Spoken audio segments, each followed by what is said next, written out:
Bonjour à tous. Dans un petit Robert ou dans un petit Larousse, on estime qu'il y a 60-65 000 mots. Imaginez que je vous demande parmi ces 60-65 000 mots de choisir vraiment les mots essentiels de la langue française. Eh bien, n'imaginez plus.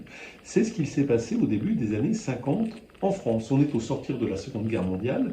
L'UNESCO considère qu'il faut utiliser les grandes langues internationales pour rapprocher les peuples. Il existe déjà ce que l'on appelle un Basic English. Eh bien, on va forger ce que l'on va appeler le français élémentaire. Alors, nous ne l'aurons pas, il y a des visées humanistes derrière tout ça, mais aussi des intérêts bien compris, parce que le fait d'avoir une langue internationale, de la développer, ça permet d'augmenter la puissance de la France. En tout cas, on confie ce travail à un groupe de linguistes qui va enquêter, écouter des conversations, relever les mots les plus courants et établir une liste de 1354 mots, 65 000 au départ, 1350 à l'arrivée.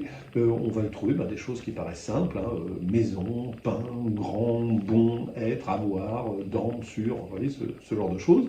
Ça paraît scientifique, cela paraît objectif, cela paraît neutre. Eh bien, pas du tout, pas du tout, pas du tout. Et ça va déclencher ce travail d'une polémique incroyable qu'on a du mal à imaginer aujourd'hui. Quelles sont les principales critiques adressées à ce travail? Bien, premièrement, la méthode.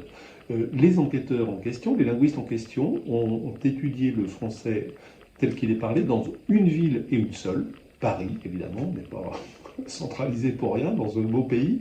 Et donc, ce faisant, ils ont ignoré les mots utilisés dans d'autres régions, et Dieu sait s'ils sont nombreux, de métropole, a fortiori outre-mer. La France est encore un empire colonial, et c'est justement plutôt aux colonies que ce travail est destiné. Donc, critique sur la méthode. Critique sur le principe. On est en train de massacrer la langue française, disent certains. Comment voulez-vous lire Victor Hugo ou Balzac avec 1350 mots? C'est ridicule et ça atteint la grandeur de la langue française. Deuxième type de critique. Puis, troisième critique plus politique qu'on va trouver dans la presse de gauche, notamment la presse communiste. Dans les années 50, le Parti communiste, c'est 25% des voix, hein, ça n'est pas rien. Et que disent ceux-là? Eh bien, ils disent que ce français est surtout destiné aux colonies pour former des soldats qui vont servir de chair à canon pour l'armée française et les intérêts du capitalisme, globalement. Donc vous voyez, très grande polémique, et cela montre une chose que j'explique souvent ici.